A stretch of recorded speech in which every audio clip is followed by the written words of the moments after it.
Mushie, Gushie, story time. Mushie, Gushie, story time. Now, where are you at? Where are you at? Here I am. This one's probably one of my all-time favorites. It's very powerful. So in one of my mushroom ceremonies, I was shown that just how animals are in the zoo, every human has their own cage in a zoo. And I literally had like a bird's eye view of this zoo with each human inside of their own cage. And they were running in circles until they figured life out, the game of life. And so while I'm looking at this, there was a being that came and said, you have figured out the game of life, so we're going to let you out. And I was like, okay. So I go from looking at this, me in my zoo spot, right? And then, in the bottom of the hospital where they keep the dead people in like those refrigerator drawers, I went from seeing the zoo thing to watching somebody pull out a drawer of me laying in it. And then I had this huge plug and they unplugged it and I got up, and once they unplugged it, me physically got up and I was going like this and like feeling my entire body. And I said, holy shit, I made it. Oh my God, I have a body. That means I'm on Earth. Oh my God, I made it into a body. I'm on Earth. And now I can start working. Like it, I don't know how to explain it other than that. Like it was so intense, the feeling. I just kept on feeling it. I was just so relieved and shocked that, oh my God, I finally made it into a body. I'm finally here on Earth. I can finally start working. And so then I go back to the visual part, right? I get off of that bed pull-out drawer thing and I look and I see other people still plugged in. And I go to unplug my friend. I saw her, she was laying next to me. I go to unplug her, and right before I get there, this being that is with me, he stops me, but it's not a physical stop. It was like a mental stop. Like I felt pressure right here that made me stop. And this being said, you cannot unplug them. They have to learn just like you learned. And I said, well, how did I learn? How did I get out of like this game of life? How did I figure it out?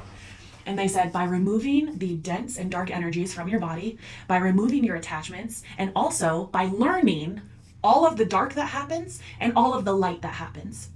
You have to know every aspect of the game of life. And some people are too scared to dive into the darkness.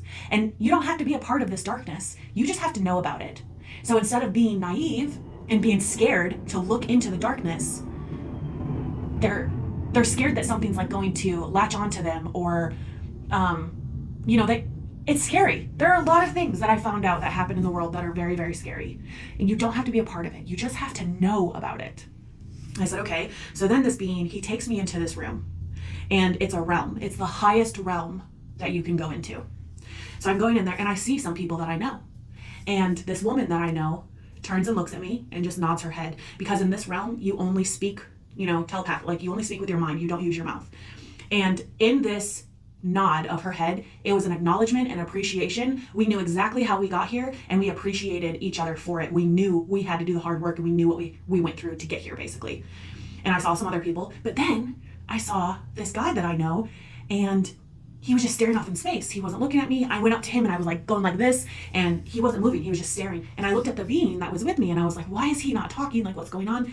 And this being said, he's here, but he's not mentally here because he still has to see some of the darkness, and then he can wake up in this realm. And I said, okay. So then they show me the other realms, and I see other people I know in these realms, and I see why they're stuck there. And I see what, like, they're banging their head on the wall. I see what they have to heal to move on to the next realm. And so after all of this, I contacted these people because this being told me exactly what they needed to do, exactly how they needed to heal it, and they gave me a healing to give to these people that I know. So I contacted all these people after the ceremony, and I told them exactly what I saw, and I told them, what I was shown for their journey, and I gave them these healings. And there was one person that said, Leslie, I have never shared that with anybody in my entire life. I didn't think I would have to deal with it. I shoved it into a very, very dark and deep place because I never wanted to deal with it. And that was very profound and very, eye-opening for me. But I loved that I could offer the healings. I love that Spirit can use this vessel to help others on their journey. Anyways, that's one of my all-time favorite Mushie Gushie story times. Every time I tell it, it takes me right back to that feeling of, oh my God, it's like I won the lottery. I'm here. I got a body. I'm here on Earth. And now the work begins.